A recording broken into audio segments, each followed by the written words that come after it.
Jane started a minute early, but she didn't ask us, but we can buy the time. There's a camera there, so don't ask me any questions I don't know the answer to, okay? Just keep that to yourself. It is true, I went to BYU, got my bachelor's here, and I studied elementary education. And my last year of school, I had to take a class called storytelling. Now, I had already kind of gotten into the school system. I had done my student teaching. I had kept these classes off to the very end. And the other class I didn't really want to touch. It was American Heritage. I think there was a chemistry class in there that I had to sort through. So I thought, I'm going to take this storytelling class and just kind of push it off my list to graduate. I have to check this off. But at the same time, I'm going through the pre-service training program here at the So I take the storytelling class from Teresa Love. She was one of those teachers that you don't remember what she said, but you remember the feeling of the classroom. And she taught us how to tell stories. And she taught us like you need to have these dramatic pauses. You need to have the inflection. You need to have, all these things. And we just weren't getting it. Okay, she's like, you don't need to worry about what anybody's thinking about you. And we're like, we're undergrad students at BYU who aren't married. The only thing we worry about is what people think about us, right? Like you're kind of pushing us against what we've been working at this whole time. And she talks about making ourselves vulnerable, and we're like, man, Sister Love, you're crazy. We just need the edge. So she says, I'm going to show you guys how to do this. And so she decided to model for us how to tell stories. And she told us a story that, I hate to say, I had never heard. And it was called Pouring Your Sponge. That's how illiterate I was at this point in time. And since I was in my undergraduate degree and about to graduate, I cannot blame that on my mother or anybody else. Okay, that was all me. I had never heard this story before. And it was incredible. It brought me literally to this elephant and this, puffball. And these little people, and as I'm listening to her tell this story, I kind of looked around the room like, is everybody else, are you all with this elephant? And, right? Are we all feeling this? And you could see that everybody was. Everybody was so engaged in her story that I thought, okay, I've got to figure out how to do this.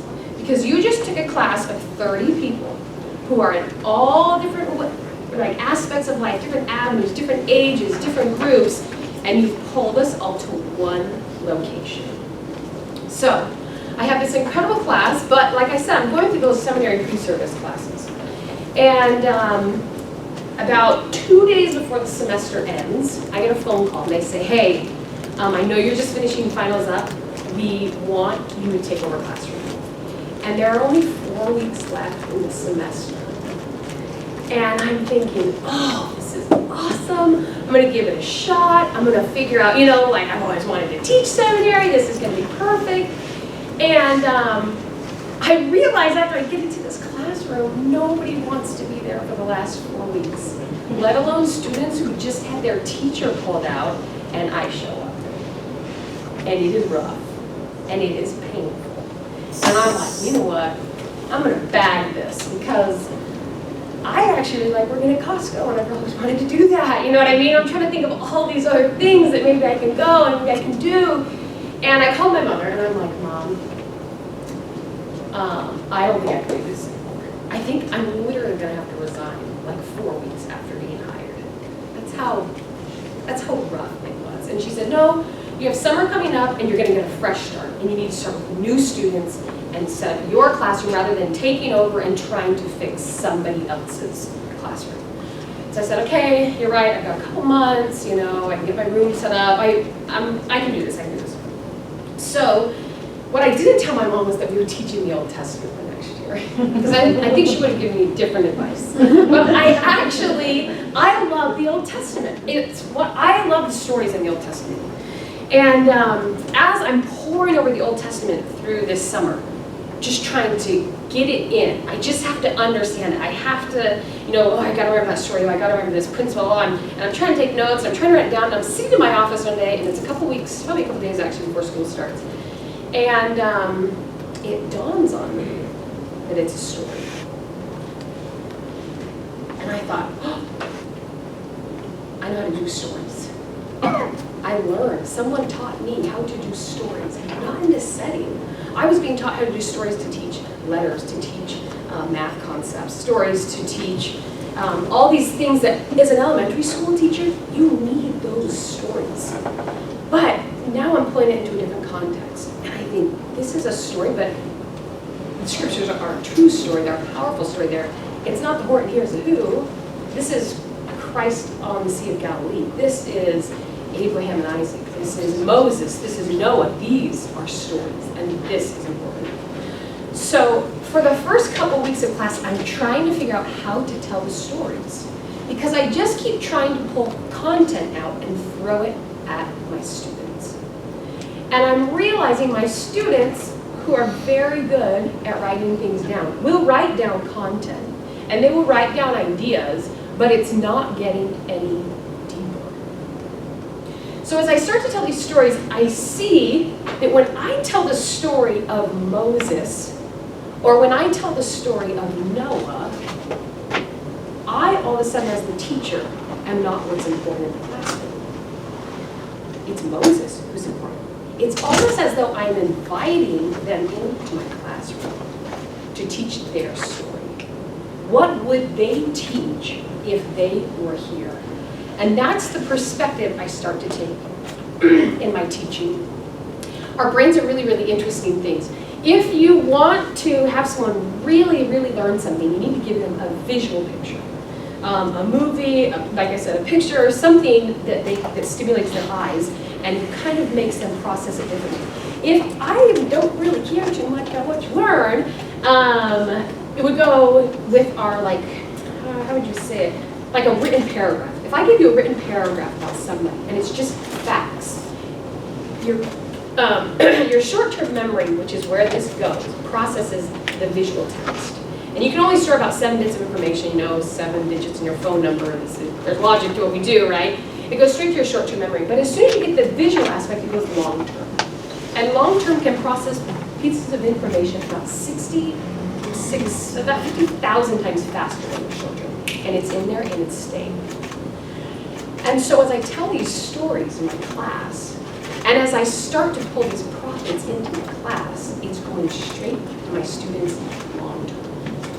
Which means when I, as the teacher, am gone, when I am no longer there teaching the story, their brains still have it. And that can be pulled out later. I see my students starting to get different things. I would have never pulled this principle out of this. I would have never taught this content in that way. But when I tell the story, their brains start to pull in what they need. When you think about it with, the brainwave chart, you have these students who will walk in, or kids, or whatever, and they're kind of flatlining, some of them. And we've all seen those students who walk in, and they're totally flatlining, and you're like, I don't know how you walked in this room or put your head down, but that was incredible with all the brain activity I'm seeing, right? And then you have the students who are up and down, and they're all over, and I start to see that all of my students are coming from totally different areas, right? We've got one kid who's just trying to get through his degree. We've got another kid who's struggling with this. Girlfriend just broke up. We have all these different, life influences that are coming in. But as soon as I start to tell a story, I pull everybody with me. Because our brains are hardwired for stories. As children, we love stories. I can't tell you the time that my daughters come up in there, they'll bring me a book, tell me a story. And I'm thinking, okay, we've read this like 80 times today, but if you want to read it again, that's fine. Our brains process stories very differently than they do information. Now, you say, well, you're telling us information. Would you talk about the visual stimulation that is needed for that long term? And there is one exception, and that is a story. When you are hearing a story or telling a story, your brain creates a picture. So, I don't know, think about your favorite book. I remember Jane Eyre. I read Jane Eyre in high school, and I loved Jane Eyre. I wasn't totally illiterate. And I remember having the picture of what I thought Jane Eyre looked like. And I went to the movies, and I saw the movie. And I was like, oh, book, so much better. I like the characters better, I like the pictures better. It's because my brain had already created that image. And that's what storytelling does. It's a verbal picture, which is just as powerful as if I have painted the picture. When I start to see my students following me, they're starting to get it, and they're starting to talk about things that I would never have talked about because I wasn't that far. And they're awesome at pulling connections in that I'm not, right? I watch General Conference, and guess what? I start noticing the stories. I start keeping tally. I'm like, oh my goodness. Elder Holland, I'm like, trying to keep tally of all the stories that are referenced and talked about and delve deeper into. And I think it's like the average General Conference, I did for like 2 conferences, the average speaker at General Conference tells 5 stories. And when you think about conference, I don't ever come away and say, man, wasn't that principal awesome? I'm like, did you remember that story? Did you love the story he told? So I thought, wait a minute. Christ taught and spoke in parables. He told the stories. We as teachers, who will not always be in front of our students, we need to tell the stories. And I believe that stories can go across all content. I don't think you have to have a story like the scriptures to tell a story. You can create any kind of story in your teaching if you love your teaching. And that's what Sister Love taught us. If you love your teaching, your students will follow you. So, going through the content and the structure of a story, I've really found that there are 4 really powerful things when it comes to storytelling. And the first thing is I have to create interest. If my learners in that classroom are not interested in what I'm talking about, they're not going to try to follow me. I remember an incredible teacher, she talked about the transcription process between mRNA and the binding and the covalent, I mean, we talked about all these things, and she told the story, and I loved it. And I'm like, oh my gosh, I've got to be a chemist. Like, this is incredible. I need to sequence DNA all my life because this is so good, because she created that interest, and she helped me love it, okay? The second thing is it needs to instruct us. If we are telling a story just to tell a story, we are missing the purpose. When I think about my lesson plans, or my assessment, or my curriculum, or whatever it is, I think of it more as a big bullseye, okay? You get a big bullseye on the wall, and you're going to throw the axe, or shoot the arrow, whatever you're going to do to hit it. But in my lessons, when I think about a bullseye, everything has to hit my bullseye. If I'm throwing something at my students that isn't actually part of what I'm trying to teach, it doesn't help them. If I'm going to tell a story, just to tell a story, I'm shooting it way off the side, and it doesn't pull my students and help them understand the content better, or my focus, my principle, my idea, my, whatever it is we're trying to cover, whatever that concept is, if I'm not focused on it, they will not get it. So we have to be able to instruct in our stories and let it be applicable. The next thing is it has to be so good that they have to evolve. They have to feel involved. Does that make sense? They have to be like they're in that story. And that comes in the details. That comes in taking a little bit more time to really delve into it. I remember that same, another science professor actually, BYU, and he talked about Madame Curie, and he talked about, oh my goodness, Rosalind Franklin, I think, who discovered the double helix. And he told the stories of these incredible people, and the stories were enough to keep me going through my content. I was not a chemistry person. You will see my grades one day, I bet, and you'll think, wow, she wasn't, okay? It wasn't my thing, but I loved it because they gave me enough details for me to see myself. And the last thing that is the biggest key is it has to be inspiring. Meaning our stories have to help our students want to change, or want to think about something, or want to move beyond the spot they're currently in life. They have to want that. Now, one of my favorite stories, I have 2 actually awesome stories, and I'm not going to do all what I just taught you, but don't hold me accountable. Is in the Old Testament. It's in Genesis chapter 27, and it's a conversation between Rebekah and Isaac. Rebekah and Isaac have 2 sons. One hairy and one not, okay? One who's really good at cooking meat and another one who isn't. And They have had a little tiff, right? We've got the birthright situation, but more so than anything, Jacob and Esau, is Esau has married out the covenant. And this is heartbreaking to his mother, Rebecca. And so Rebecca comes to Isaac, and she's worried now about the younger son, Jacob. And she says, here we go, okay. And Rebecca said to Isaac, I am weary of my life because of the daughters of Heth. I am so worried about this. It's literally killing me. I'm weary for my life. I'm exhausted from being stressed about this.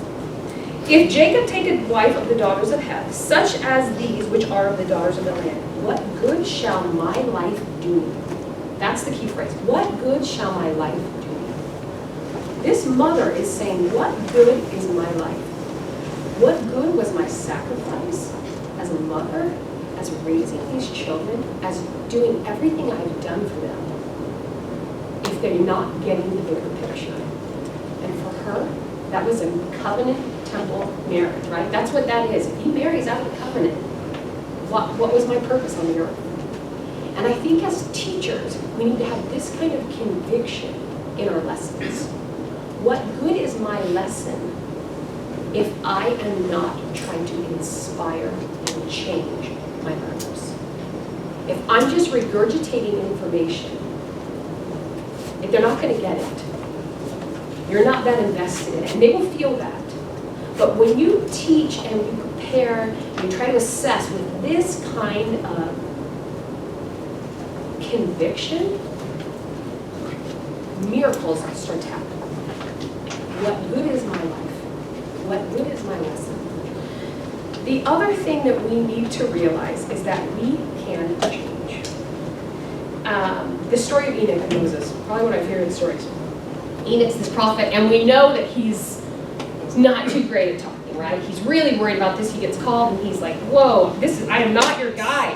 And when Enoch had heard these words, the Lord calling him, he said he bowed himself to the earth before the Lord, and he spake unto the Lord, saying, why is it that I have found favor in thy sight? I am but a lad, and all the people hate me. I've never heard a prophet who exaggerates, so I'm going to take it word for word. Everybody actually hates it, okay? And I am slow of speech. Wherefore am I thy servant? I'm not good at this talking. I'm not good at this. Don't pick me. When you go a couple verses later in the next chapter, it says, and so great was the faith of Enoch that he led the people of God, and their enemies came to battle against them. He spake the word of God, this man who spoke speech. And the earth trembled, and the mountains fled, even according to the command, and the rivers of water were turned out of their course. And the roar of the lion was heard out of the wilderness, and all nations feared greatly. So powerful was the word of Enoch. And so great was the power of the language which God had given him. The story of Enoch is the story of change. It's Enoch changing. And as teachers, we can't pigeonhole ourselves and say that doesn't work for me. Say, I always do this though. But this is how I teach that lesson. I've taught it that way for 20 years. I already have that plan ready. We have to allow ourselves to change. Because we can change. Everyone can change. One of the biggest lies Satan tells us is that, as Elder Holland puts it, that you can't change and it takes too long. And Elder Holland says, no, you can change and you can change fast. But you have to believe it and you have to want it. I know God loves his children. And he loves his children enough to be involved in our lessons. From our planning, to our assessments, to the end of the term, God loves his children. And he wants to let us be instruments to help change them to be more like him. I know God lives, and I know he loves us, and he loves all of his children. And I say that in the name of Jesus Christ. Amen.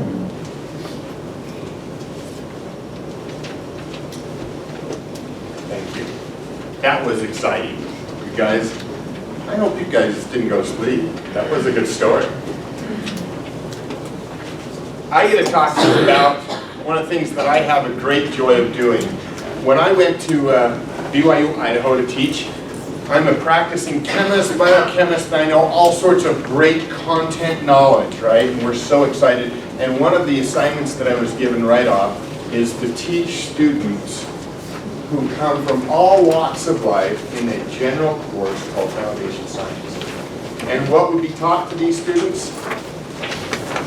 The Big Bang, theory of evolution, age of the earth. All those things that sometimes we worry, is that okay for us to learn? Is that against our religion? And here I am at a research school being asked to teach those very topics. So, putting that in your brain as the problem and quandary, how would you teach it? Beyond that, I want you to understand that most of our sons and daughters, who I see hundreds of each semester of the 3 semesters we teach every year, come in with a perplexing problem. Secular knowledge that they've learned all about is now in contrast to what do I learn at Sunday school and at church, and what do I learn in the scriptures? And they don't know how to marry these two. They worry about it. You may worry about this. This is one of those things we have to worry about. Well, I tell you, catch this in the news. This was just the other day. How exciting. We've just found an asteroid between Mars and Jupiter we can go get. And it's mostly gold. In fact, so much gold that we could all approximately get 700 quadrillion. It would make every one of us on Earth a billionaire. How about that? Of course, it really deflated the whole economy. It wouldn't change us in our working ability, but we'd all feel rich because we'd have gold. Isn't that exciting? Science is exciting, and we learn these things, and we wonder, well, how do we learn that information? What do we do with it? Truth is the only meaningful foundation upon which we can make wise decisions. Elder Scott. Elder Scott, why would he say such a thing? What was his occupation? Yeah. Engineer, yeah, he's a scientist. And his background puts him in a great quandary to say, I'm going to talk about this, and where did he talk about it? General conference. And what was his topic on? Actually, it was all about truth, and coincidentally, he talked about these 2 topics. How do we put these things together? In the course, I get to talk about the very small, all the way to the very big. And if somebody who has a nice loud voice will read that out for me. Thank you. Behold, all these are kingdoms, and any man who hath seen any, or the least of these, hath seen God, moving in his majesty and power. I say unto you, he hath seen him. Nevertheless, he who came unto his own was not comprehended. The light shineth in darkness, and the darkness comprehendeth it not. Nevertheless, the day shall come, when you shall comprehend, even God, being quickened in him, and by him. Then shall ye know that ye have seen me, that I am, and that I am the true light that is in you, and that you are in me. Otherwise, ye could not abound. Thank you. Powerful scripture. We come to know God in many ways, including in his works, as well as his words. How many of us have been touched by a sunset or sunrise? By a beautiful mountainscape or ocean? These things are things that are created by God for you and I because he deeply loves us. I believe at our inner core, our curiosity to understand our world around us actually comes from God. We want to understand who God is because he is our Father. And one day we want to be like he is. Which means we need to understand, how do I make that sunset? How do I make a rainbow happen? My mother taught me why the sky was blue. You ask your mother that question, why is the sky blue? Of course, it's why God made it that way, right? But how exciting it is to also understand the scientific principles of just how light interacts with the atmosphere to cause that. And why the sunset actually changes color based on the different path length of the sun as we approach that. As scientists, we have many hypotheses. These generate eventually into things we call theories, which are not just good ideas, they've been tried and tested over and over again. We learned all this in grade school, and it was good to learn about. When we look here at the top of this funnel, our goal as scientists is not to waste our time. We want to understand what truth is. We'd like it to be absolute truth. So how do we go about that? What do? We put all our ideas at the top of the funnel and we say, okay, I'm going to start experimenting. And we, by process, eliminate one idea after another until there's only one premise that survives. Essentially, we don't prove anything as scientists. What do? We fail to disprove our primary hypothesis unless we conclude it must be true. Here's Einstein. No amount of experimentation can ever prove me right. A single experiment could prove me wrong.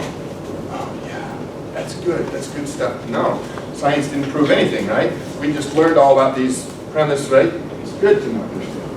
What about when we approach through theology? When I say prayers and I talk with my Heavenly Father, what does this look like? This is our world's way, right? And it takes forever to do. What about when we talk with God? What does it look like? Straight shot, right? God does not lie. Fantastic. Problem solved. If I want to know truth, I'll just go to God and He'll give it to me, right? What happened to Albert Calgary when he wanted to translate? It didn't work out so well. What had he failed to do? We have to study it out. Perfect. Studying out our own mind. And in fact, what is science giving us an opportunity to do? To study it out in our own mind. So many things that we observe in the world around us. Now, don't get me wrong. There are certain limitations to science. These are from Elder Scott's talk. Science, gosh, we're never going to be sure we can actually arrive at absolute truth. Imagine that, being a scientist and like, I think I got it, but I don't know it. Now, I don't like to think I'm wasting my time as a scientist. I can't believe they pay me to do this. It's so fun. But I have an opportunity to go out there and try to find out what's true. A society that pays me to be curious. What a great thing. Wouldn't you like to do that? That'd be great. But there's also an element of uncertainty. Sometimes we don't have all the facts, and we could get it wrong. We can't be at all times, all places. The only one who really can is God. Right? So we don't comprehend it all. But science uses the predictable fashion, the belief that everything's going to happen the same today as it did in the past. It's just going to keep going that way, right? With religion, there is no limit to receiving truth. God could reveal anything to any one of us. Should He want to, He can. I'm not going to limit God. I know who He is. But what is the likelihood He's about to reveal unto you all the principles of quantum physics if you've never studied it? Slim, right? Pretty slim. So that's what we have to worry about. So I'd like you to take a minute and actually, I'm a teacher. I love to do this. Pull up and get a chance to talk about it. I'm going to give you actually 3 minutes. Read through these questions and talk with other people about what your ideas are concerning the answers to these questions.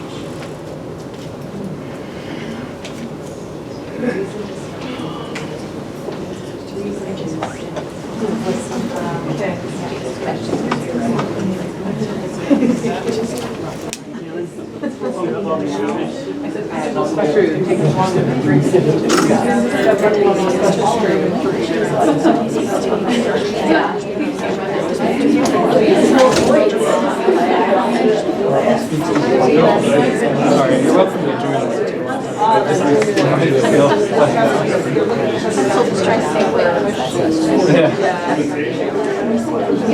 I guess when I think of reason, logic, so maybe you begin with some kind of assumptions, and maybe you can almost mathematically stack them together. You know, if this is true, then X should be true.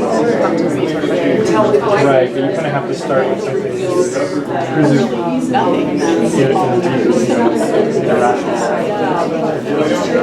Discover truth would be more like these explanation of those hypotheses, so you have kind of reasonable confidence.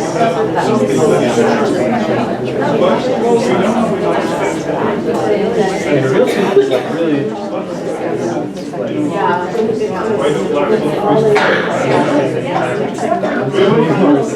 Revelation across entire discovery too.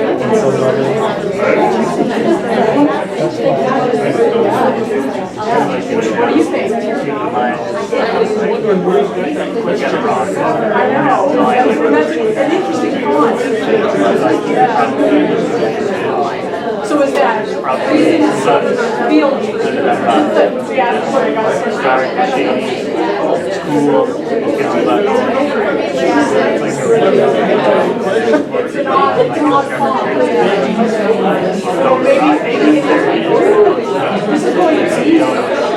Somebody else or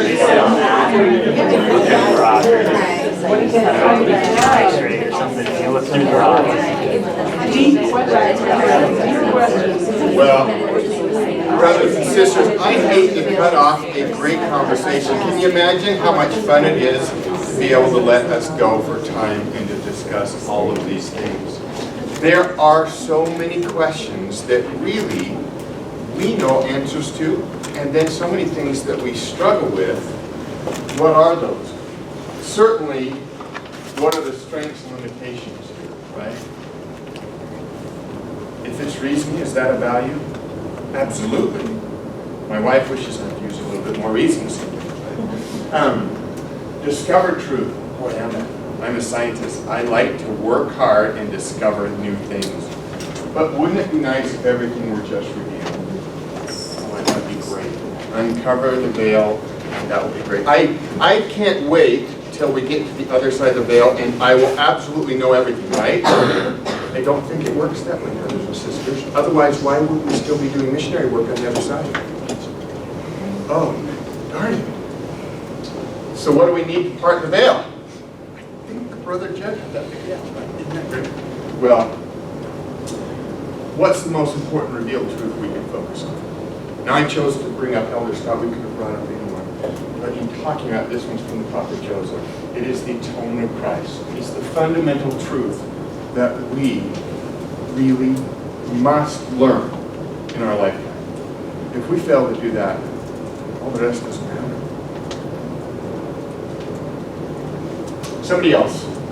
Nice loud voice. Want to read that out for me? Thank you.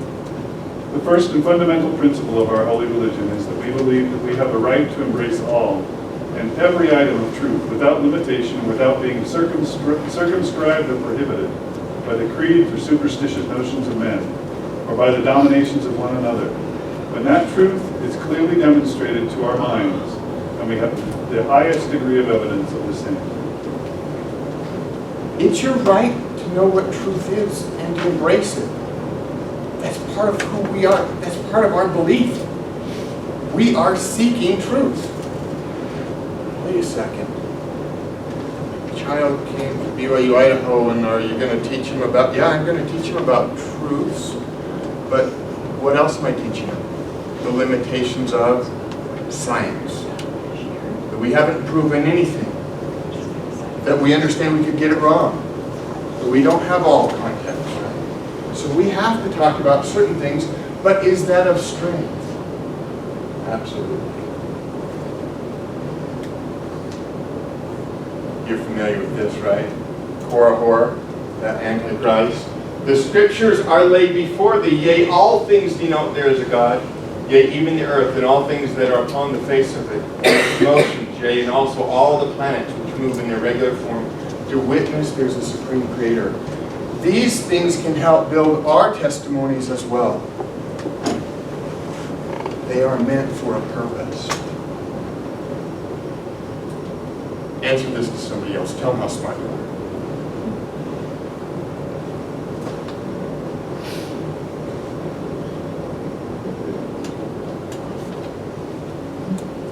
Okay. You did all right? Well, what was the reason? Why can't science answer that question?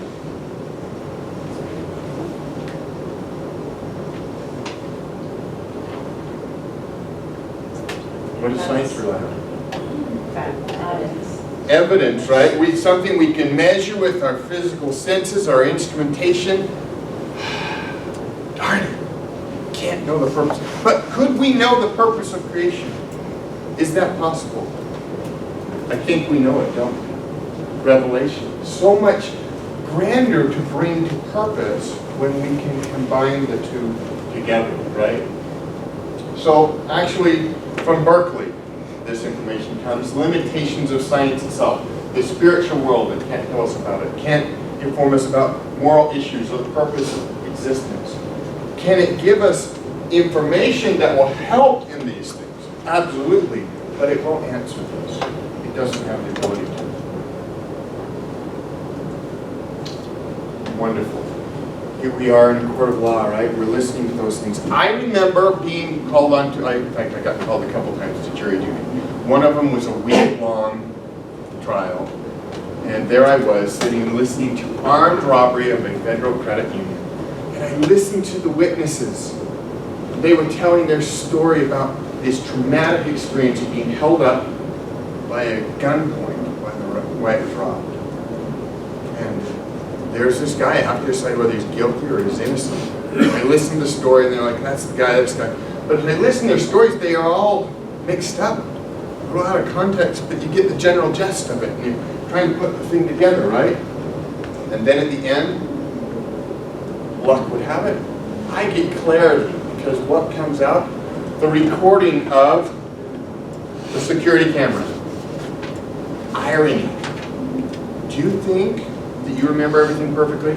I always think I do, but watching this was so transparent. All these big deal memories, many flaws. The general gist was correct, but many flaws. People who really had said, I had a gun to my head and it never happened. I got put in the back room, but they never did. Not that things like that didn't happen, it just didn't always happen to them. But that's how their brains have interpreted and remembered those things. So, in that case, so familiar with this wonderful analogy, right? If we can't get everything right, we have so many flaws to science in our world around us, where are we going to get the big picture? I expect it's probably from where you expect. God, right? I have given you a worksheet. Hopefully you've got that. I'd like you to pair up for the next 2 minutes with the group and just tell them about how you do your decision making. When trying to find the best reliable information, where are you going to look for truth for some of these basic things, right? 2 minutes, your time.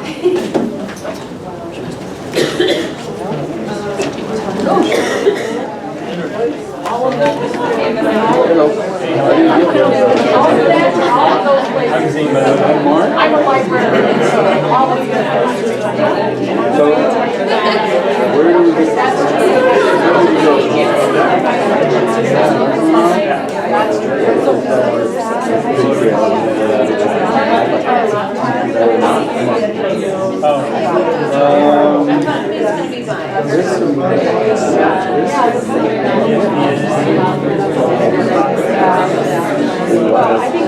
I think that's where am I going wrong? No, I think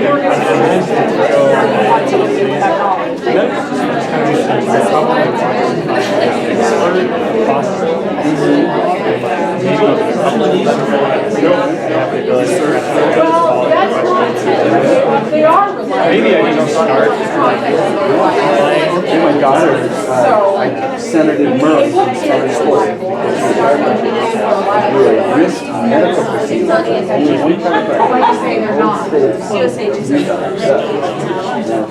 ozone. Because it's TV. And she had been to 4 different. You know what? I was like at the point of, well, she's gone 4 different cars already. I'll keep stringing her along. Let's just get it. Surprise one guy. I didn't even look at the red. But it was my flag. I just said, Okay, I'm going to leave you in your groups, but now I'm going to have you go to the next part, and if you'll just go ahead and decode, please, which is the most, your opinion versus what you think is supposed to be the right answer. What do you think is the most reliable, what's the least reliable of information that we're looking for from that list? 2 more minutes. But I'm not a teacher. Well, I'm a librarian, because of that, trainings for my stocks are very like, so, in my estimation, how do you define Anyway, a lot of things on my list, but you're right.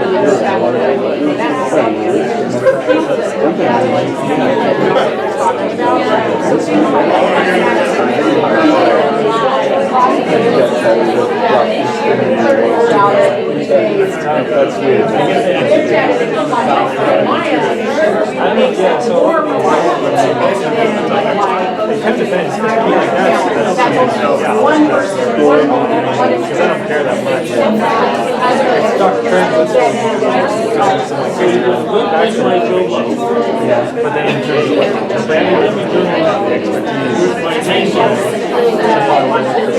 Right, I have stock and since I got married. It can still be reliable, even If I had anything to do with shopping, but then I got because the wife said, All right. Why don't you check yourself how you do? Now, this is how the world would rank you in the secular world. They put one at the top. That academic journal, then probably a conference paper, right? A well thought through book, hopefully non-fiction, right? A TV documentary versus a newspaper article. Yeah, we take a lot longer to create these, so hopefully they looked a little bit deeper, right? That one versus a news report, they just had that day, maybe a few hours to prepare it, right? Boy, definitely true, right? I just watched Endgame, that's true, right? Right to the hill. I knew how the world worked out. You know, here's the irony of it. This is what's considered by the world standards the best standard we've got. We've got peer-reviewed scientific journals, editors, and then experts in their field reviewing other publications from them so that we can know. And it turns out that then we've got this issue. How many papers are we publishing in these fields? A massive amount. Are they being read? Well, just give me an idea. This is actually the most up-to-date one I could find here. This is a 2011 one. Their estimate here is that the average paper is read by 1 out of 10 of them is actually read. By anyone other than who? The reviewers and the editor. Oh no. All this great information. Now some of them are well read, in fact read by thousands, and they become landmark papers and a big deal. But much of the information that we want to give ourselves credit for, pat ourselves on the back, I'm a great unpublished author, maybe nobody read it. I better go to a conference and present it at least. Right? If I don't know what trust and truth there, should we throw it all out? I hope not. I hope not. But we do need to know the best source of reliable information. And we ask questions, where do we fit in the universe?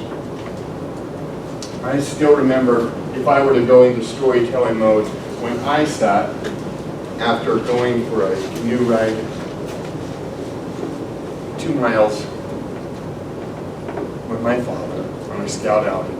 But then I was there, set up my wilderness survival little shelter, and then it poured buckets of rain, and I'd done totally awesome thing. I wrapped my sleeping bag in a tarp, the only thing they let us keep the weather resistant, and I faced it uphill, and it was just like a taco. I just got all wet, and it was fantastic. And my dad, great scoutmaster, learned a lesson because about 10 feet off of shore, the scout in the canoe that he was riding with stood up. Yay, we're almost there. And it turned over and got his sleeping bag all wet. Everybody else's was in trash bags and was dry, but his was wet. So he'd spent the whole night trying to keep dry by the fire, which at least he kept going, and then he tried to take shelter under in what was torrential rains. But after the rainstorm, the skies cleared, and I had an opportunity to what? Sit and talk about with my father our place in the universe. How he knew what he knew and how I could know these things. I hope you've had those moments where you really ponder and where you share with others, your children, what really touches you. Yes, it's true. Information like the Big Bang is taught. This is very interesting. You know, it turns out that there's something in here that I don't know if it's true or not, but I feel certain elements might be. Do you know what scientists really believe about the Big Bang? It began with a primeval atom particle size. It wasn't an atom, it was just very small like an atom. And an immense amount of energy was released. They actually talk about it as light being released. And how much light? Enough energy that energy then coalesced into, E equals mc squared. It coalesced into subatomic particles, which then cooled and congealed to make even the particles we make, electrons and atoms and nucleus, protons and neutrons, and we made atoms. And then it cooled into stuff we can make stars out of, and then galaxies and worlds. If that's true, is it possible that what was taught in John was true? Maybe the Savior, or in DNC 88, maybe the Savior is the light that's in everything. Maybe he was the light. If that's true, every atom in our body is ultimately originating from him, the Creator. I don't think that's true. Don't teach us doctrine, okay? But my goodness, there's certain things that we might actually see. Gosh, science is about predictability. We want to know how old the Earth is.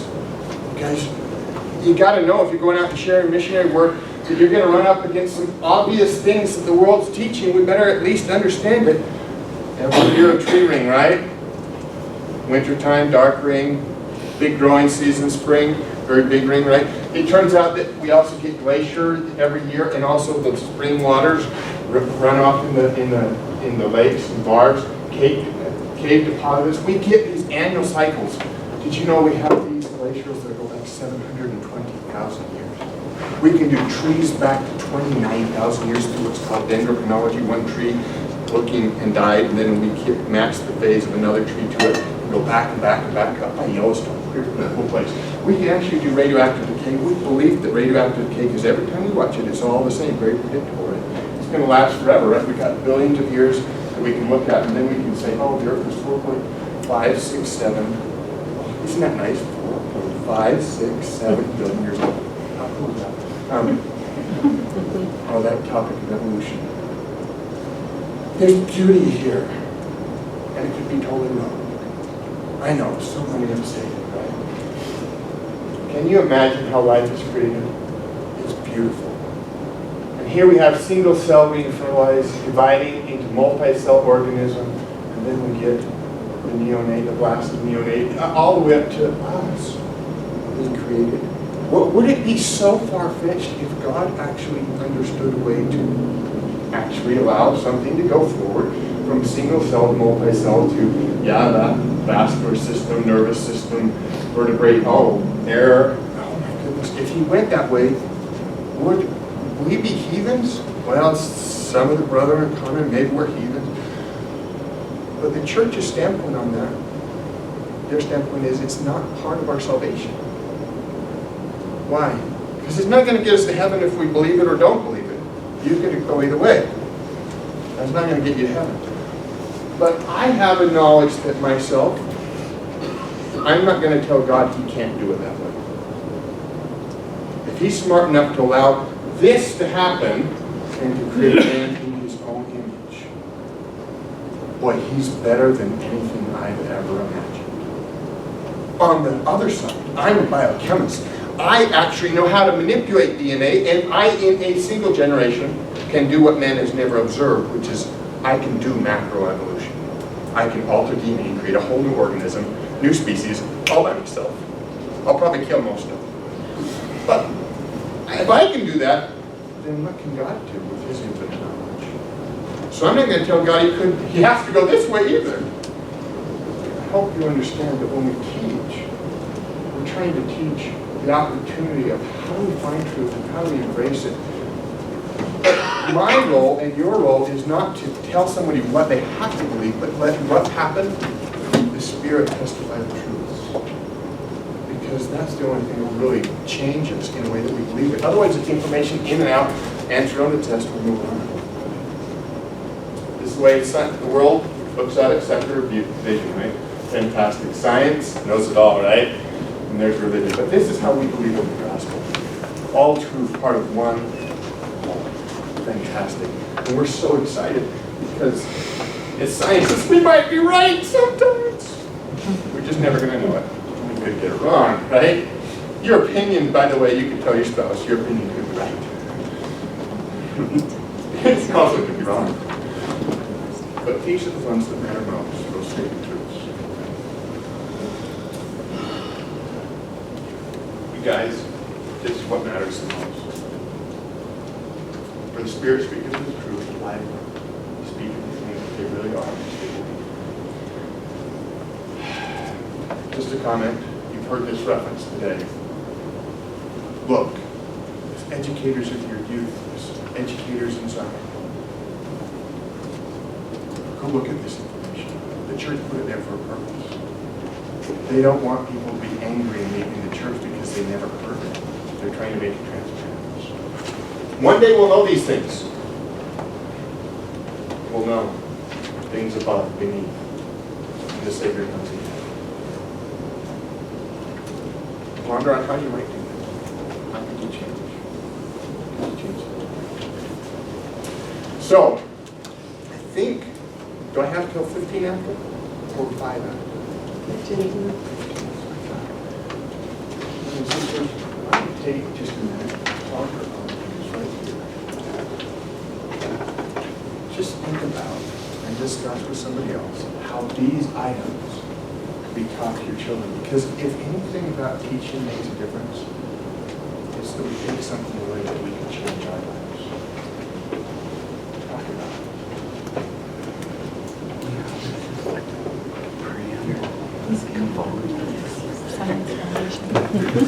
Do you go through those introductions? Children.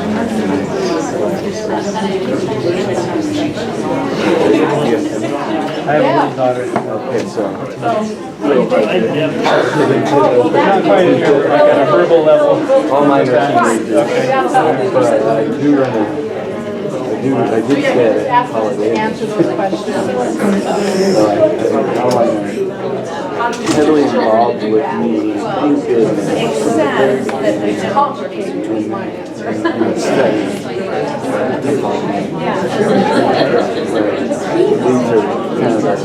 the introductory of the visual in my field. So teaching, recognizing the Bible sources. Boy, do I love that. And so do you have Maybe like helping people, helping children, for example, process their experiences and maybe reflect on, like, I thought this was the way something was, but then this is the way it caused me to act, this is the way it caused me to feel. So is that so people closer to the Savior, a better person, or does that cause me to act in a way that I knew was wrong? And kind of, sometimes you just kind of have to learn by experience. So you're like, oh, peer pressure or the thing I read. Or did you go to Brett Elfox? Yeah. In that book? And he brought a controversial That's the bottom line. and I went and talked to him afterwards and I said, I sat at the feet.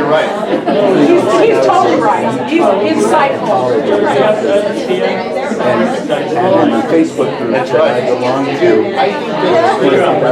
somebody just happened to reference his source.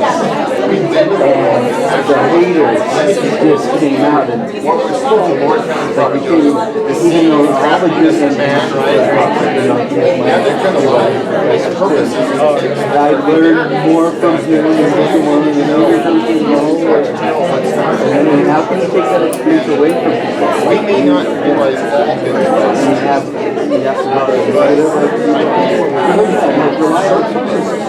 that we better understand what I know you're gonna stay true.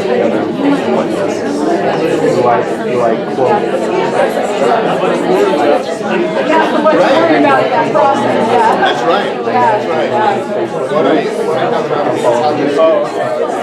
I'm a moderate of one, and I'm a moderate of Adam. whether they believe it or not. Just to me, A rational thought in their brain that says, where I have to I accept this or I reject this. for people, I get Why? Just so that when when I'm coaching the 6 hours a week, and I want those engagement,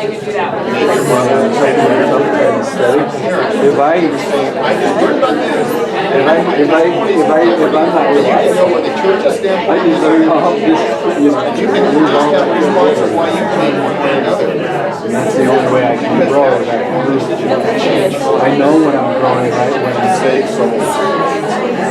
I think that's the biggest part of this tricky. No, that's just another. That fact that somebody is telling you that they should be Yes. Well, growing a group is figuring it out for themselves, right? Or they think they figured it out for themselves. And the answer is not. But what they really want Let's say Book of Mormon says that put their hard blood and sweat into an article and I know why I read it. And I push it out there, but I try and do it in a way that doesn't feel good. It's just going to just be dead on right. see your brain. Even though it comes from a reliable source, you still have to sell it. And you have to look, you have to, anyway, that's another story. She's an employee, so that's even worse. What is your role as an educator?